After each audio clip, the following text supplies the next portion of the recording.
السلام عليكم ورحمة الله وبركاته. الحمد لله نحمده ونستعينه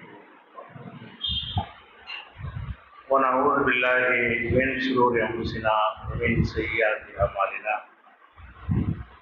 من يهده الله فلا مضل له ومن يضلل فلا هادي له. وأشهد أن لا إله إلا الله وحده لا شريك له وأشهد أن محمدا عبده ورسوله أما بعد.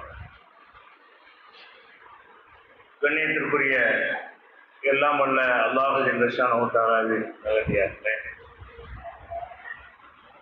அல்லாஹ்வுடைய பேரருளால் அவன் நமக்கு கடமையாக்கி இருக்கின்ற ஜுமா தொழுகையை நிறைவேற்றுவதற்காக நாம் எல்லாம் இங்கே கொடுத்திருக்கிறோம். இந்த நேரத்தில் அல்லாஹ் நமக்கு வழங்கி இருக்கிற பாக்கியங்களிலே மிகப்பெரிய பாக்கியம் இந்த இஸ்லாம் என்ற மார்க்கம்தான். இந்த மார்க்கத்தை பெற்றிருக்கக்கூடிய நாம் அதை உரிய முறையில் மதித்து நடக்கிறோமா, இந்த மார்க்கத்தினுடைய மகத்துவத்தை புரிந்து நடக்கிறோமா என்பதை நமக்கு நாமே ஆய்வு செய்யக்கூடிய நிலையிலே நாம் இருக்கிறோம். இந்த மார்க்கம் நமக்கு வாரிசு முறையிலே கிடைத்திருக்கிறது. நபிமார்கள் பிரச்சாரம் செய்த காலத்திலெல்லாம் அவரவர்கள் கஷ்டப்பட்டு சிரமப்பட்டு தியாகம் செய்து இந்த மார்க்கத்தை ஏற்றார்கள். நபிகள் நாயகம் ஸல்லல்லாஹு அலைஹி வஸல்லம் அவங்களுடைய காலத்திலையும் இஸ்லாத்தை எடுத்து சொல்லும் பொழுது அந்த மக்கள் வாரிசு முறையில இந்த மார்க்கத்தை பெறவில்லை. அவர்களாக சிந்தித்தார்கள், அவர்களாக விளங்கினார்கள். இந்த மார்க்கத்தை ஏற்றுக்கொள்வதுதான் சிறந்தது என்று புரிந்து கொண்டு அதை ஏற்றுக்கொண்ட காரணத்தினால் அதனால் ஏற்படுகிற எல்லா விதமான கஷ்டங்களையும் துன்பங்களையும் சகித்து கொண்டார்கள்.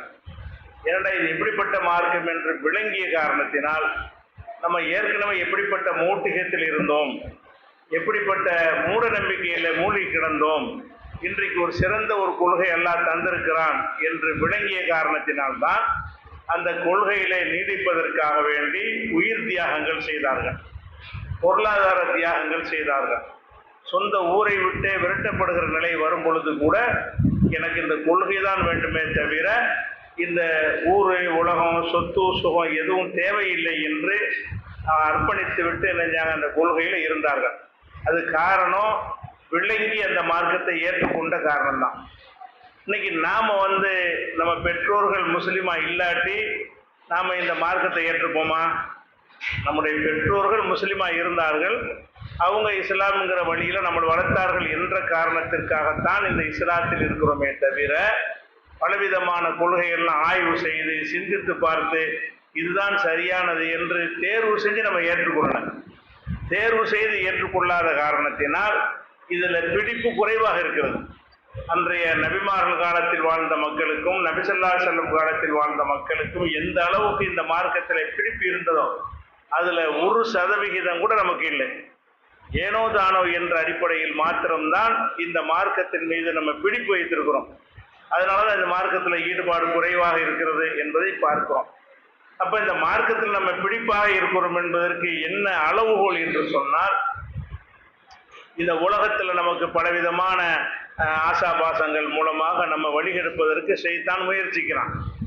அப்படி முயற்சிக்கிற நேரத்தில் அந்த ஷைத்தானை வென்றெடுத்து விட்டு நமக்கு மறுமைதான் முக்கியம் என்று எப்போ நம்ம வருகிறோமோ அப்போதான் நம்ம கொள்கைக்காக இருக்கிறோம், நம்ம அந்த கொள்கையை ஆழமாக ஏற்றிருக்கிறோம் என்று புரிந்து கொள்ள முடியும்.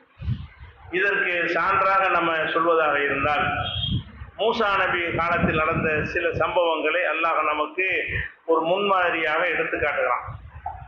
அது என்ன சம்பவம் என்று சொன்னால், அவங்க ஃபிரௌன்கிட்ட போய் இந்த மார்க்கத்தை சொல்றாங்க, இஸ்லாம் தான் சரியான மார்க்கம் என்று சொல்லுகிறாங்க. அவர்கள் தங்களை இறை தூதர் என்று காட்டுவதற்காக சில அற்புதங்களை அல்லாஹ் வழங்கி அதை கொண்டு என்ன செய்யறாங்க, நான் இறை தூதர் தான் என்பதற்கு சான்றுகளை வைக்கிறார்கள். அந்த சான்றுகளை கண்டு திகைத்து போன ஃபிரௌன் என்ன செய்கிறான் என்று சொன்னால், நீ செய்கிற அற்புதத்தை எல்லாம் மிஞ்சக்கூடிய அற்புதம் எங்களுக்கு செய்ய முடியும், எங்களிடத்திலே மந்திரவாதிகள் இருக்கிறார்கள், சூனியக்காரர்கள் இருக்கிறார்கள், அவர்களை வைத்து நான் இதை முறியடித்து காட்டுகிறேன், பந்தயத்துக்கு வர்றியா என்று, போட்டிக்கு வருகிறாயா என்று மூசா நபியிடத்தில் அவன் கேட்கிறான். மூசா நபி அவர்களும் சரி என்று அந்த போட்டிக்கு ஒத்துக்கொள்கிறார்கள். நாள் குறிக்கப்பட்டது, நேரம் குறிக்கப்பட்டது. அந்த மந்திரவாதிகள் எல்லாம் ஒரு இடத்துல திரட்டப்படுகிறார்கள். ஊர் மக்கள் எல்லாம் திரட்டப்படுகிறார்கள். ஒரு பக்கம் மூசா நபி, இன்னொரு பக்கம் மந்திரவாதிகள், பார்வையாளர்களாக ஊர் மக்கள், அந்த நாட்டு மக்கள் எல்லாம் குழுமி இருக்கிறார்கள். அப்ப மூசா நபியுடைய அந்த எதிரிகளாக வந்த மந்திரவாதிகள் கேட்கிறாங்க, வித்தையை நீ ஆரம்பிக்கிறியா, நாங்க ஆரம்பிக்கட்டுமா? மூசா நபி சொல்றாங்க, நீங்களும் ஆரம்பிங்க. அவர்கள் தங்கள் கையில வைத்திருந்த கைத்தடிகளையும் கயிறுகளையும் தூக்கி கீழே போடுகிறார்கள். அது பாம்பை போன்று ஒரு தோற்றமளிக்கும், பாம்பாக மாறவில்லை, பாம்புகளை போன்று தோற்றமளிக்கும் வகையில் அந்த வித்தையை செய்து காட்டுகிறார்கள். மூசா நபிக்கு அதுல பயம் வந்துருது. ஒரு நெசமா தான் பாம்பா மாத்திட்டாங்களா என்கிற அளவுக்கு மூசா, மூசாவுடைய உள்ளத்திலே ஒரு பெரும் அச்சத்தை அவர் உணர்ந்தார். அவருக்கு பயம் ஏற்பட்டு விட்டது. அப்ப அல்லாஹ் என்ன செய்யறான்னா, நாம சொல்லலாம், தகம் மூசாவை நீ பயப்படாத, இன்னக்கு அந்த ஆளா, நீ தான் ஜெயிக்க போகிறாய், நீ தான் ஜெயிக்க போகிறாய் என்று அல்லாஹ்விலிருந்து வஹி வந்த உடனே அவர் தனது கைத்தடியை கீழே போடுகிறார். அது சீறுகின்ற பெரும் பாம்பாக மாறி அவர்கள் செய்து வைத்த வித்தை எல்லாம் விழுங்கிவிட்டது. இது ஒரு சம்பவம். இது நடந்த உடனே அந்த சூனியக்காரர்கள் என்ன செய்யறாங்க, சிந்திக்கிறாங்க. எப்படி சிந்திக்கிறாங்க? நம்ம எத்தனை வருஷமாக இந்த வித்தையை கத்திருக்கிறோம், எத்தனை பேர்கிட்ட இந்த வித்தையின் மூலமாக நம்ம பொருள் திரட்டி இருக்கிறோம், நம்ப வச்சிருக்கிறோம். அப்படிப்பட்ட வித்தை செய்வதில் வல்லவர்களாக இருக்கக்கூடிய நம்முடைய வித்தையை இவர் ஒரு கைத்தறியை போட்டு விழுங்கிட்டாரு. அப்ப இவர் மந்திரவாதி இல்லை, இவர் அல்லாஹ்வுடைய தூதர் தான், இது படைத்த இறைவனால் தான் இவர் அதை செய்திருக்க முடியுமே தவிர நம்ம செய்வது போன்ற தந்திர வித்தை கிடையாது இது என்று உடனே அவங்களுக்கு விளங்கிடுச்சு. ஏன்னா பொதுமக்களுக்கு விளங்குவதை விட அவங்களுக்கு நன்றாக விளங்கும். ஏன்னா இந்த வித்தையில ஊறி போனவர்கள் எப்படிலாம் தந்திரம் செஞ்சு ஏமாத்தலாம் என்று அவங்க வித்தையில விற்பனர்களாக இருந்த காரணத்தினால் நாம செஞ்சது வித்தை, இவர் செஞ்சது அற்புதம் என்று விளங்கி கொண்டார்கள். மூசா நபி செஞ்சது நம்ம வித்தையுடைய வகையில் அடங்காது, இது நம்மளால எல்லாம் இவர் செஞ்ச மாதிரி செய்ய முடியாது, இவர் நெஜ பாம்பா மாற்றி காட்டுறாரு. நம்ம பாம்பு போல ஒரு தோற்றம் தரக்கூடிய ஒரு போலி தோற்றத்தை நாம ஏற்படுத்துகிறோம் என்பது மற்றவங்களுக்கு விளங்குவதை விட அந்த மந்திரவாதிகளுக்கு விளங்கி விடுகிறது. விளங்கின உடனே அவங்க என்ன செஞ்சாங்கன்னு கேட்டா, ஆமன்னா பிரபி மூசா ஹாரூன், மூசா நபியும் ஹாரூன், இதெல்லாம் குர்ஆன்ல வரக்கூடிய சம்பவங்கள். ஆமன்னா பிரபி மூசா ஹாரூன், மூசாவும் ஹாரூனும் எந்த இறைவனை எங்களுக்கு சொன்னார்களோ அந்த இறைவனை நாங்கள் ஏற்றுக்கொண்டு விட்டோம் அப்படின்னு பகிரங்கமா டிக்ளேர் பண்றாங்க. பிறவன் இருக்கிறான், ஆட்சி அதிகாரம் இருக்கிறது, அவருடைய கண்காணிப்பு இருக்கிறது. இப்படி அறிவிப்பதனால் என்ன வேண்டாலும் ஏற்படலாம். இப்படி அறிவிக்கிற காரணத்தினால் உயிருக்கு கூட உத்தரவாதம் இல்லாத ஒரு நிலைமை ஏற்படலாம் என்ற நிலையில் கூட அவங்க என்ன செஞ்சாங்க, சத்தியம் தெரிஞ்சு போச்சு, நம்ம செஞ்ச அசத்தியத்தில் இருக்கிறோம், இவர் இறைவன் தான் இவருக்கு தூதர் அனுப்புனான் என்பதை நிரூபிக்கும் விதமாக இந்த அற்புதத்தின் மூலம் அவர் ஜெயித்து காட்டிவிட்டார். இதுக்கு பிறகு நம்ம ஏற்காமல் இருக்கக்கூடாது என்று சொல்லி அவங்க ஏற்றுக்கிற போது இப்படி சொல்றாங்க, ஆமன்னா பிறகு மூசாவும் ஹாரூன், மூசாவும் ஹாரூனும் எந்த இறைவனை சொன்னார்களோ அந்த இறைவனை நாங்களும் ஏற்றுக்கொள்கிறோம் என்று அத்தனை மந்திரவாதிகளும் கொள்கை சஹரத்து சாஜிதி, அந்த அத்தனை சூனியக்காரர்களும் சஜிதாவில் விழுந்தார்கள். ஏற்றுக்கொண்டது மாத்திரம் இல்லாம சஜிதாவில் விழுந்து, இறைவா எங்களை மன்னித்து விடு, நாங்கள் மக்களை இந்த சூனியம் என்று சொல்லி ஏமாற்றி கொண்டிருந்தோம், இப்போது நாங்கள் ஏற்றுக்கொண்டு விட்டோம், நீ எங்களை மன்னிக்க வேண்டும் என்பதுதான் எங்களுடைய விருப்பம் என்றும் அந்த நேரத்தில் அந்த சூனியக்காரர்கள் சொல்லுகிறார்கள். பகிரங்கமா சொல்லுகிறார்கள், வெளிப்படையாக டிக்ளேர் பண்ணுகிறார்கள், சபையில் வைத்து அறிவிக்கிறார்கள். உடனே ஃபிரௌன் என்ன செய்கிறான் என்றால், தனக்கு பெரிய அவமானம் ஏற்பட்டதாக விளங்குகிறான். ஏன்னு அவன் இதை வைத்து மூசாவை ஒழித்து விடலாம் என்பதற்கு தான் இந்த ஏற்பாட்டை அவன் செய்கிறான். அதுவே தோல்வி அடைந்த பிறகு எந்த ஆயுதத்தை வைத்து மூசா அப்புறம் வீழ்த்துவது? இவங்களை தான் கருவியாக வைத்திருந்தான், இவங்களை ஆயுதமாக வைத்து இவங்களுடைய வித்தைகள் மூலமாக மூசாவுடைய வித்தை ஒண்ணுமே இல்லை என்று ஆக்கிவிட வேண்டும் என்பது அவனுடைய நோக்கமாக இருந்தது. அந்த நோக்கம் சிதைந்து போன உடனே என்ன செய்யறான்னு கேட்டா, ஆமன் லஹு, அப்படி அது நடக்கும். நான் உங்களுக்கு அனுமதிப்பதற்கு முன்னால் நீங்க அவரை ஈமான் கொண்டுருவீங்களா? என்னுடைய பர்மிஷன் வாங்காம நீங்க மூசாவை நம்பிடுவீங்களா என்று என்ன செய்யறான், அவங்கள்ட்ட கேட்கிறான். இன்னஹூல கபீருக்கும் உள்ளதை அல்லமுக்கு முஸ்ஸிஹ்ர, உங்களுக்கு சூனியத்தை அந்தால் தான் கற்று தந்திருப்பார் போல இருக்குது, அவர் தான் உங்க குருநாதராக இருப்பார் போல இருக்குது என்றும் ஒரு பழியை சுமத்துகிறான். சுமத்தி என்ன செய்யறான்னு கேட்டா, நீங்க அந்த மூசாவின் பக்கம் போன கருத்தை வாபஸ் வாங்கவில்லை என்று சொன்னால் லவ் கத்தியான் ஐதியக்கும் அருகிலோகம் என்ன செய்யலாம், உங்களுடைய கைகளையும் கால்களையும் மாறுகை வாங்குவேன். நீங்க இஸ்லாத்திலிருந்து திரும்பவில்லை என்று சொன்னால் உங்களுடைய வலது காலையும் இடது கையையும் அல்லது இடது காலையும் வலது கையையும் மாற்றி கிராஸா வெட்டுவேன். மாறுகைன்னா இதுக்கு மாறுகைன்னா வலது கையை வெட்டினா இடது காலை வெட்டுறது, அல்லது இடது கையை வெட்டினா வலது காலை கிராஸா வெட்டுறது. இது மாதிரி உங்களை வெட்டி உங்களை கடுமரத்தில் ஏற்றுவேன், சிலுவையில் ஏற்றி உங்களை அறைந்து கொள்ளுவேன் என்று அவன் சொல்லுகிறான். அப்ப நம்ம சிந்தித்து பார்க்க வேண்டிய விஷயம் இதுதான். அவர்களுக்கு முன்னாடி உயிர் போகும் என்ற ஒரு அச்சுறுத்தல் கொடுக்கப்படுகிறது. கொடுக்கிறவன் யாரு? அதை செய்து காட்டுகிற அதிகாரம் படைத்த பிறோம். ஒரு சாதாரண ஒரு மனிதன் அது செல்லவில்லை. அன்னைக்கு நானே இறைவன் ஆன ரப்புக்கும் ஆலா என்று இருமாப்பில் இருந்த பிறோன் எச்சரிக்கிறான். அவன் இதற்கு முந்தி பல பேரை கொன்று குவித்திருக்கிறான். இதை இஸ்ரவேல் சமுதாயத்து மக்களை ஆண்களை எல்லாம் ஈவு இறக்கம் இல்லாம என்ன செஞ்சான், கொன்று குவித்து வர இருக்கிறான் கடந்த காலத்தில். அப்ப இப்படியான ஒரு கொடூர மனம் படைத்தவனாக இருக்கிறான். சொன்ன எச்சரிக்கைப்படி செய்யக்கூடியவனாக இருக்கிறான். இவன் மரண தண்டனை கொடுப்பேன் என்று சொன்னால் அது ஃபார்மாலிட்டியா அவன் சொல்லவில்லை, நிஜமாகவே நம்மளை கொன்று விடுவான் என்ற அளவுக்கு அந்த எச்சரிக்கை இருக்கிறது. ஆனால் அந்த எச்சரிக்கை அந்த மக்களை கடுகளவா அது பாதிச்சுட்டா இல்லை. அவங்க என்ன செய்யறாங்க, பக்லி மான் தகாவின் இன்னமா தக்லி ஆதிகள் அயாத்த துன்யா, நீ என்ன முடிவு வேண்டாலும் எடுத்துக்கொள், நீ மரண தண்டனை வேணாலும் கொடுத்துக்க, மாறுகை வேண்டாலும் வெட்டிக்க, இன்னமா தக்லி ஆதிகள் அயாத்த துன்யா, இந்த அற்பமான உலகத்தில் தான் உன்னுடைய தீர்ப்பு செல்லும். எங்க தீர்ப்பளிப்ப? நீ ஆகரத்துல தீர்ப்பளிப்பியா? இந்த உலகத்திலான தீர்ப்பளிப்ப, இந்த உலகத்திலான கைகால வெட்டுவ, இந்த உலகத்திலான என்னுடைய உயிரை பறிப்பாய்.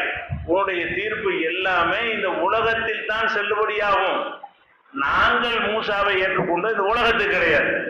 மூசா நபி சொன்ன இறைவனை நாங்கள் ஏன் ஏற்றுக்கொள்ளும் என்று சொன்னால், இந்த உலக வாழ்க்கைக்கு பிறகு இன்னொரு வாழ்க்கை இருக்கிறது. அந்த வாழ்க்கையில அந்த சொர்க்கத்திற்கு நாங்கள் செல்ல வேண்டும். அங்கே நாங்கள் நரகத்திற்கு போய்விடக் கூடாது.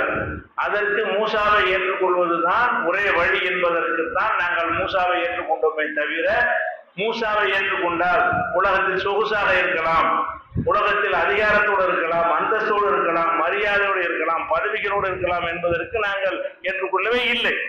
அதனால நீ இந்த மிரட்டல் என்கிட்ட வைத்துக் கொள்ள வேண்டாம். அவங்க என்ன சொல்றாங்க, இந்த உலகத்தெல்லாம் தீர்ப்பு அளிக்க முடியும், உன்னால முடியும், நீ நினைத்தால் எங்களை கொள்ள முடியும், எங்களுடைய வாழ்நாளை முடிக்க முடியும், சித்திரவதை செய்ய முடியும், இதுக்கு பயந்து கொண்டு நாங்கள் மாற மாட்டோம், இதெல்லாம் நடக்கும் என்று எங்களுக்கு தெரியும்.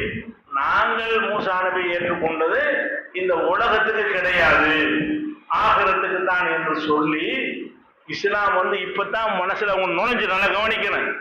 இவங்க பரம்பரை முஸ்லிம் இல்லை, பல தலைமுறைகளாக இஸ்லாத்தில வாழ்ந்தவர்களும் இல்லை. இஸ்லாத்தை ஒழிப்பதற்காக வந்த ஒரு கூட்டம் அவர்கள். மூசா நபி கொண்டு வந்த இஸ்லாம் மார்க்கத்தை ஒழித்து கட்ட வேண்டும் என்பதற்காக வேண்டி களமிறக்கப்பட்டவர்கள், அதன் படை தலகர்த்தர்களாக அவங்க இருக்கிறாங்க. அப்படிப்பட்டவர்களுக்கு இஸ்லாம் இப்பதான் உள்ளத்துல நுழையுது. இந்த தோல்வியின் மூலமாக, சூனியம் தோற்று போனதன் மூலமாகத்தான் இஸ்லாம் தான் சரியான மார்க்கம். மூசா நபி சொல்லக்கூடிய அந்த இறைவனும் அவன் வாக்களித்திருக்கின்ற மறுமையும் தான் சரியான மார்க்கம் என்பது இப்பதான் உள்ளத்தில் நுழைஞ்சிருக்கிறது. நுழைஞ்ச ரிசல்ட் எப்படி இருக்கிறது? இந்த உலகம் ஒரு பெருசே கிடையாது இருக்கிறது. இஸ்லாம் உள்ளத்தில் நுழைஞ்சிருச்சுன்னு சொன்னா இந்த துன்யாவை விட ஆகிரத்து பெருசு என்பதுதான் முதல்ல வர வேண்டிய பாடம். முதல்ல கற்றுக்கொள்ளவே ஈமான் நமக்கு இருக்கிறது. அடையாளம் என்னது?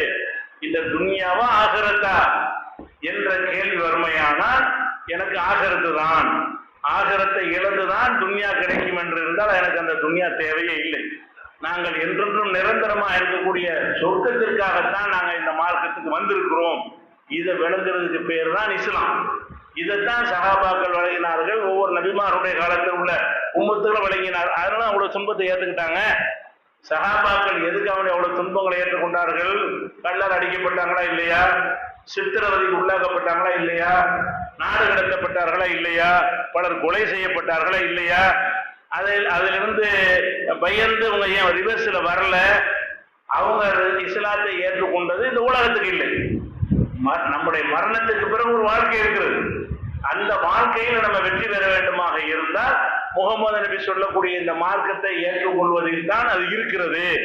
அதுக்காக வேண்டி நம்ம உயிர் தான் விலை என்றால் கொடுக்க தயாரா இருக்கணும். எங்களுடைய சொத்துகத்தை எல்லாம் பறித்துக் கொள்வா என்றால் பறித்துக்கொள். இதைத்தானே நீ பறிச்சுக்கிறவ. நாங்க இந்த அற்பமான உலகத்துக்காக இந்த மார்க்கத்தை நாங்கள் ஏற்றுக்கொள்ளவில்லையே, மறுமையில வெற்றி பெறுவதற்கு தானே ஏற்றுக்கொண்டிருக்கிறோம். இது மனசுல வந்த காரணத்தினால்தான் அவங்க ஹிஜ்ரத்து செஞ்சு போனாங்க.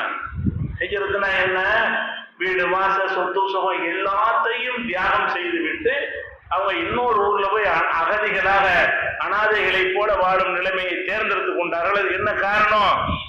இந்த உலகம் பெருசு, எவ்வளவு துன்பத்தை ஒன்றால் நாங்கள் சந்திக்க தயாரா இருக்கோம். எங்களுடைய மரணத்திற்கு பிறகு ஒரு வாழ்க்கை இருக்கிறது, அந்த வாழ்க்கையில் நாங்கள் தோற்றுவிடக்கூடாது. அதுதான் அவங்களுக்கும் இருந்தது. மூசா நபியுடைய அந்த மந்திரவாதிகளுக்கும் அதுதான் இருந்தது. இந்த ஆகிரத்து தான் எங்களுக்கு பெருசு, துன்யா பெருசு இல்லை. அப்ப முதல்ல நம்ம கற்றுக்கொள்ற விஷயம் என்னன்னு கேட்டா, இந்த துன்யா தான் பெருசு என்று யார் உள்ளத்துல வந்து விடுகிறதோ அவங்க ரிவர்ஸ்ல போயிடுவாங்க. ஃபார்மாலிட்டிக்கு தான் மார்க்கத்தை கடைபிடிப்பாங்க. சங்கடம் இல்லாம கஷ்டம் இல்லாத விஷயங்களுக்கு மாத்திரம் இஸ்லாத்தை ஏற்றுக்கொள்வார்கள். கஷ்டம் சிரமம் வரும் என்று சொன்னால் இஸ்லாத்தை ஓரமா வைத்து விட்டு கஷ்டம் இல்லாத வழியை தேர்ந்தெடுத்து கொள்வார்கள். ஏன்? அவங்களுக்கு இந்த ஈமான் நுழையல. இப்போ ஃபார்மாலிட்டி நடிக்கிறார்களே தவிர உண்மையில் இஸ்லாத்தை ஏற்றுக்கொள்வது என்ற அர்த்தமே என்னன்னு கேட்டா, ஆகிரத்தா துன்யாவா என்று எப்போதெல்லாம் ஒரு கேள்வி வருகிறதோ அந்த நேரத்தில் நீ ஆகிரத்தை தேர்ந்தெடுக்கணும். அந்த நேரத்தில் துன்யா போனா போயிட்டு போகுது என்று என்ன செய்யணும்? அதை தியாகம் செய்வதற்கு நீ தயாரா இருந்தால் தான் ஈமான் இருக்குன்னு அர்த்தம். அதுக்கு அந்த மந்திரவாதிகள் பெரிய எடுத்துக்காட்டாக இருந்தார்கள். ஒவ்வொரு நபிமாருடைய காலத்தில் வாழ்ந்த ஒவ்வொரு சகாபாக்களும் அதே மாதிரி எடுத்துக்காட்டாக இருந்தார்கள். இதற்கு சான்றாக அல்லாஹ் இன்னொரு சம்பவத்தை சொல்லி காட்டுகிறான். லரபல்லாஹு மஸலன் லில்லதீன ஆமனு இம்ராத்த ஃபிரௌன். மூமின்களா நீங்க இருக்கிறீங்க என்று சொன்னா உங்களுக்கு ஒரு உதாரணமாக, ஒரு உதாரண புருஷராக ஒரு ஆளை உனக்கு நாங்கள் முன்னால் எடுத்து காட்டுகிறேன். அது யார் என்று கேட்டால் ஃபிரௌனுடைய மனைவி. ஃபிரௌனுடைய மனைவி உங்கள் முன்னால் நான் எடுத்து காட்டுகிறேன். அவர்தான் மூமின்கள் எப்படி வாழ வேண்டும் என்பதற்கு ஒரு மாடலாக இருக்கிறார், முன் உதாரணமாக இருக்கிறார் என்று ஃபிரௌனுடைய மனைவி எல்லாம் எடுத்து காட்டுறாங்க. எடுத்து காட்டி இந்த பெண்ணை போல உனக்கு இருக்க முடியும் என்று இருந்தால் உனக்கு ஈமான் இருக்கிறது என்று அர்த்தம். இந்த பெண்ணை போல உனக்கு இருக்க முடியாது என்று சொன்னால் உன்னிடத்துல ஈமான் இல்லைன்னு அர்த்தம் என்பதற்கு அந்த பெண்ணுடைய வரலாறை எல்லாம் எடுத்து காட்டுறான். அவங்க என்ன செஞ்சாங்க?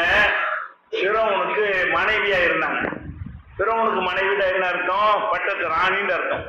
ஃபிரௌன் வந்து ராஜாவாக இருந்தால் அவருடைய மனைவி யாரா இருப்பாங்க? பட்டத்து ராணியாக இருப்பார்கள். ஒரு ராணியாக இருந்தால் அவங்க என்ன மாதிரி வாழ்க்கை வாழ்வாங்க? அந்த நாட்டில் அவங்க வச்சதான் சட்டம். அவங்க விரும்பியதையெல்லாம் அனுபவிக்கலாம், யாரும் கேட்க முடியாது, சொகுசாக வாழலாம். அவங்களுடைய விரல் அசைவில் அந்த நாடே நிற்கும். உட்கார்னா உட்கார்வார்கள், எந்திரினா எந்திரிப்பார்கள். அப்படி அந்த நாட்டினுடைய ஒட்டுமொத்த நிர்வாகமும் பட்டத்து ராணியின் கையில் தான் இருக்கும். அந்த மாதிரியான ஒரு பவர்ஃபுல்லான ஒரு இடத்துல அவங்க இருக்கிறாங்க. இருந்தாலும் மூசா நபியுடைய அந்த பிரச்சாரத்தையும் கேட்கிறாங்க, ஃபிரௌனுடைய பிரச்சாரத்தையும் கேட்கிறார்கள். அவங்க நாட்டில் உள்ள மக்களுடைய நம்பிக்கையும் பார்க்கிறார்கள். எடை போட்டு பார்க்கும் பொழுது மூசா நபி சொல்லக்கூடியதான் சரியா தெரியுது அவங்களுக்கு. அவங்க ராணியா இருந்தாலும் மூசா நபி மறுமைன்னு ஒண்ணு சொல்லுகிறாரு, மரணத்திற்கு பிறகு ஒரு வாழ்க்கை இருக்குன்னு சொல்லுகிறாரு, அந்த வாழ்க்கையில ஜெயிப்பதுதான் லட்சியம் என்று சொல்லுகிறாரு.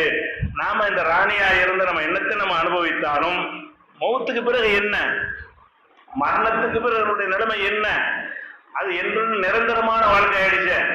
அதுல போய் நரகத்துல கிடந்தோம் என்று சொன்னால் நம்முடைய லைஃபை வீணா போயிருமே அப்படிங்கிற மாதிரி சிந்தித்து பார்த்து என்ன செய்யறாங்கன்னா மூசா நபியை ஏத்துக்கிறாங்க. அவங்க எந்த நிலையில ஏத்துக்கிறாங்க? ஃபிரௌனுக்கு மனைவியா இருக்கும் நிலையில் ஏற்றுக் கொள்கிறார்கள். ஃபிரௌனுக்கு மனைவியா இருக்கும் நிலையில் ஏற்றுக்கொண்டால் என்ன ரிசல்ட் ஏற்படும்?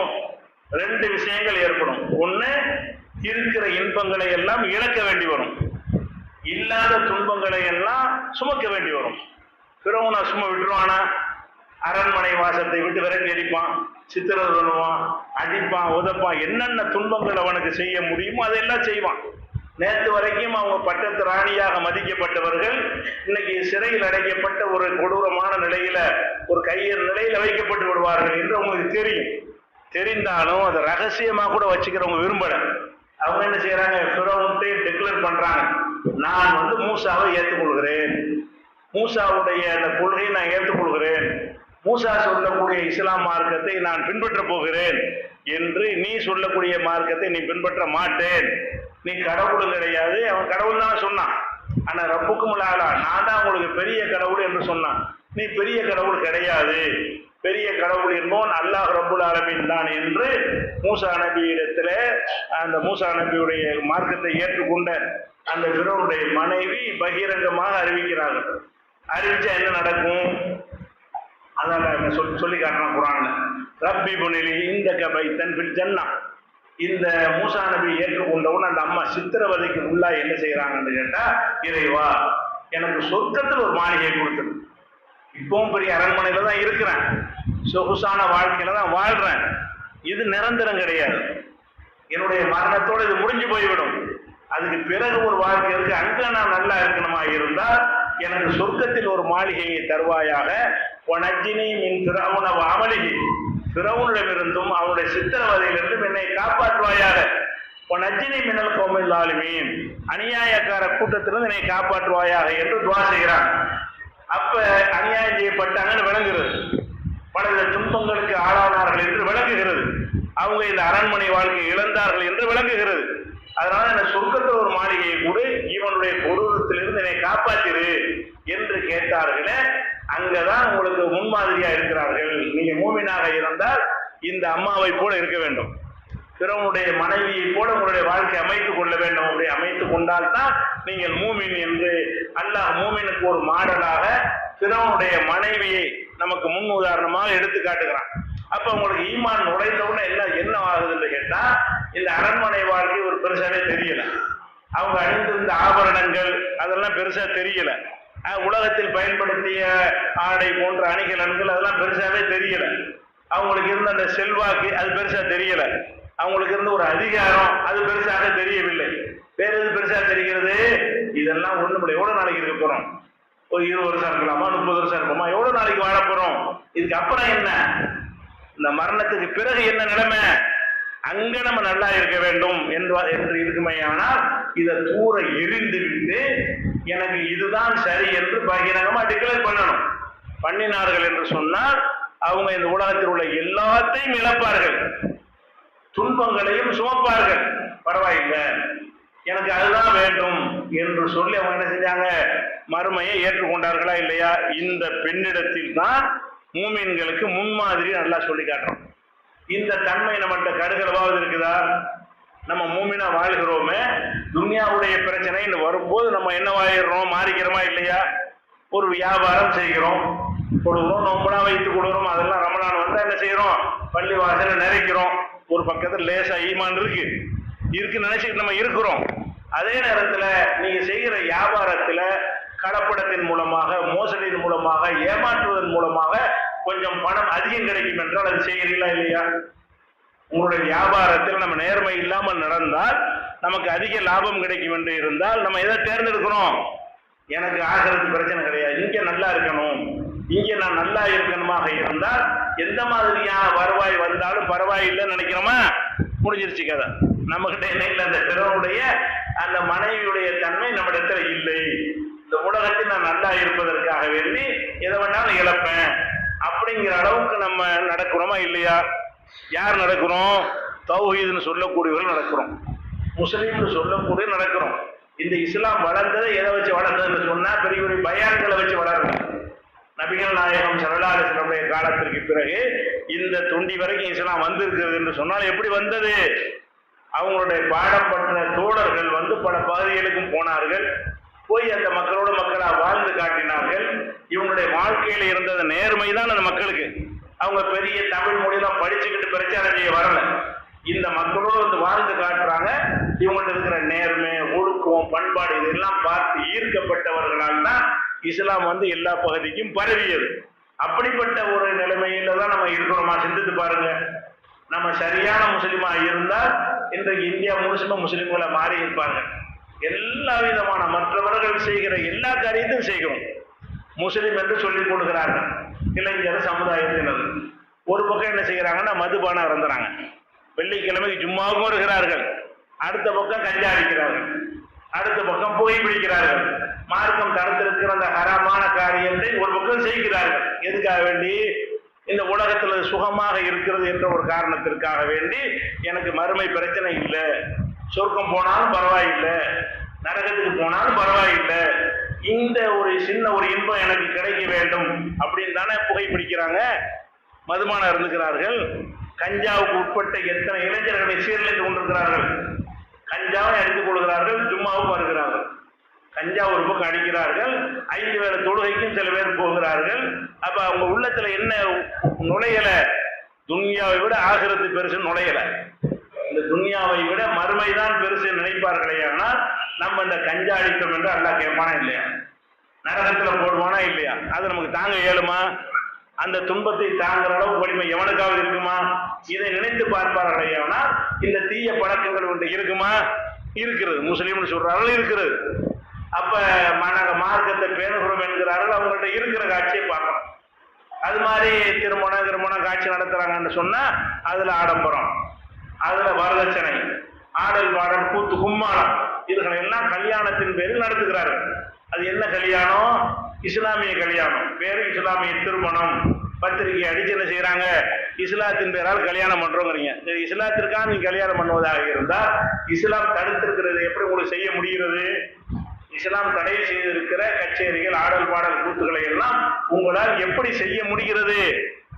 எப்படி செய்ய முடிகிறது என்று சொன்னால், இந்த உலகம் தான் எனக்கு, இந்த உலகத்துல நல்லா இருக்கணும், வரதட்சணை வாங்கினா கொஞ்சம் செழிப்பா இருக்கலாம், ஆடம்பரமா கல்யாணம் பண்ணா 4 பேர் மதிப்பார்கள், நம்மளுக்கு ஒரு கண்ணியம் கிடைக்கும், நம்மளுக்கு கௌரவமா நம்முடைய பாப்பார்கள் அப்படி நினைக்கிறீங்களே தவிர அல்லாஹ் பாப்பானா, அல்லாஹ் இதை ஏற்றுக்கொள்வானா, அல்லாஹ் இதுக்கு தண்டனை கொடுத்தால் அதை ஏற்றுக்கொள்ள முடியுமா என்று நாம நினைக்கவில்லை. காரணம் வாரிசு முறை. இந்த மார்க்கம் கஷ்டப்பட்டு உங்களுக்கு கிடைக்கல. வாரிசு முறையில அப்பா முஸ்லிமா இருக்கனால மகனும் முஸ்லிம், ஆத்தா முஸ்லிமா இருந்தா மகளும் முஸ்லிம், இப்படி இஸ்லாம் வந்ததுனாலதான் இதனுடைய முக்கியத்துவம் விளங்காம என்ன செய்றீங்க? இஸ்லாம் தடுத்த காரியத்தை இஸ்லாத்தின் பெயராலேயே சர்வசாதாரணமாக செய்யக்கூடிய ஒரு காட்சி. இப்படி எல்லா விஷயத்திலையும் பாதி பக்கம் முஸ்லீம் மாதிரி இருக்கிறீங்க, இன்னொரு பக்கம் பார்த்தா இஸ்லாத்துக்கு எதிராக நம்முடையும் செய்யறீங்க. அப்ப இதுக்கெல்லாம் என்ன காரணம் என்று கேட்டால், இஸ்லாத்தை விளங்கி நம்ம வரவில்லை. இன்னும் சொல்ல போனால், இந்த இஸ்லாத்துல நம்ம இருக்கிறது எதுக்குன்னு கேட்டா, பிற மத மக்கள் எதுக்கு அவங்க மார்க்கத்துல இருக்கிறாங்களோ அதே மாதிரி நோக்கத்துல நம்ம இஸ்லாத்துல இருக்கிறோம். மற்ற மதத்துக்காரங்களுக்கெல்லாம் எதுக்கு அந்த மார்க்கம் தெரியுமா? சும்மா அற்பமான சில தேவைகளுக்கு தான் கடவுள்கிட்ட எதுக்கு போவாங்க தெரியுமா? வயிற்று வலி குணமாகணும், அதுக்கு கடவுள். தலைவலி போகணும், அது கடவுள். பணக்காரனா போகணும், அது கடவுள். இப்படின்னு கடவுள்கிட்ட போய் கோரிக்கை வைக்கிறவர்கள் எல்லாருமே மரணத்துக்கு பிறகு ஒரு வாழ்க்கை இருக்குங்கிற கோரிக்கை வைக்கவே மாட்டாங்க. வேற மதத்தில் இருக்கிற மக்கள் கடவுளை வழிபடுறது எதுக்கு வழிபடுவான்னு கேட்டா, நான் பணக்காரனா போயிடணும், எனக்கு ஒரு புள்ள கிடைக்கணும், எனக்கு செல்வம் கிடைக்கணும், என்னுடைய நோய் தீரணும், என்னுடைய வசதி வாய்ப்பு பெருகணும், இதுக்குத்தான் கடவுள்கிட்ட வேண்டுவார்களே தவிர எனது மரணத்துக்கு பிறகு ஒரு வாழ்க்கை இருக்கிறது, அந்த வாழ்க்கையில் நான் ஜெயிக்கணும் என்பதற்காக எந்த மதங்களிலாவது கடவுளை தேடுகிறார்களா? கடவுளை வேண்டுகிறார்களா? இல்லை. நமக்கு மாத்திரம்தான் மரணத்துக்கு பிறகு உள்ள வாழ்க்கையை ஏத்துக்கிறதுக்கு பேர் தான் இஸ்லாமே. அந்த பிறனுடைய மனைவி அப்படிதான் ஏத்துக்கொண்டாங்க. இந்த உலகத்துல என்ன வேணாலும் செஞ்சிருப்போம், ஆகிரத்தை விட மாட்டேன். அந்த மந்திரவாதிகள், முன்னாள் மந்திரவாதிகள் எதிர உறுதியா நின்றாங்க. நீ என்ன வேண்டாலும் சித்திரவதை பண்ணிக்க, உசுரை கூட எடுத்துக்க, மரணத்துக்கு பிறகு ஒரு வாழ்க்கை இருக்கு, அங்க நான் ஜெயிப்பதற்கு ஒரு முடிவை தான் எடுப்பேனே தவிர இந்த உலகத்துடைய கணக்கு பார்க்க மாட்டேன்னு இருந்தாங்க. அது வராட்டி எப்படி இஸ்லாம்? அது இல்லாம நீங்க அல்லாஹ் ரசூலுல்லாஹ் இஸ்லாம் ஆயிருமா?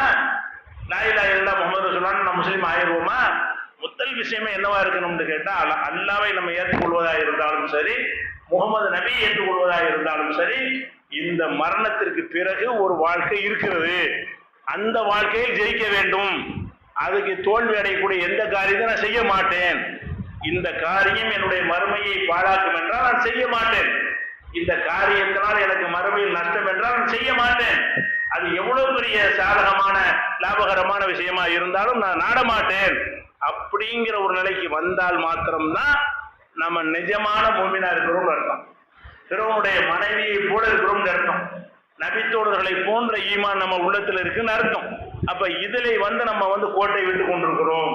இந்த உலகத்தினுடைய ஆசாபாசங்கள் வரும் பொழுதெல்லாம் மார்க்கத்தை ஓரமாக வைத்துக் கொண்டு ஏதோ தொழுகணும் அதை நிப்பாட்டிட்டு போங்கப்பா, அதை தாண்டி எங்கிட்ட வராதிய, எங்க கல்யாணத்தை எங்க விருப்பம் போல நடத்துவோம், எங்க கருமாதியை எங்க விருப்பம் போல நடத்துவோம், எங்க வீட்டு சுண்ணத்து கல்யாணத்தை எங்க விருப்பம் போல நடத்துவோம், அதுல எல்லாம் தலையிடாதீங்க, ஏதோ பள்ளியாரத்துக்கு வந்தீங்களா போனீங்களா அப்படிங்கிற அளவு நம்ம இஸ்லாத்தை வைத்துக் கொண்டிருக்கோம். இது அல்லாஹ்விடத்துல ஜெயிக்க முடியாது. அப்ப அடிப்படையான விஷயம் என்ன என்று கேட்டால், இஸ்லாத்தில் நாம இருப்பது மறுமை, இலக்கு மறுமையை தான் இருக்கணும். எத்தனை நீங்க செஞ்சாலும் சரி, இதுல மறுமையில கொஸ்டின் வருதான் பார்க்கணும். எந்த கல்யாணம் பண்ணுங்க, வியாபாரம் பண்ணுங்க, என்ன வேணாலும் பண்ணுங்க, நாம செய்யற இந்த காரியத்திற்கு மறுமையில் கேள்வி உண்டா? கேள்வி உண்டா விட்டுறத, அதை நினைச்சு கூட பார்க்காத. இப்படியான ஒரு நிலையில் நம்ம வாழ்க்கை என்ன செய்யணும், அமைத்துக் கொள்ள வேண்டும். அப்படிப்பட்ட நன்மக்களாக அல்லாஹ் ரப்பல் ஆலமீன் உங்களையும் எங்களையும் ஆக்கி அருள்வானாக. அஸ்ஸலாமு அலைக்கும்.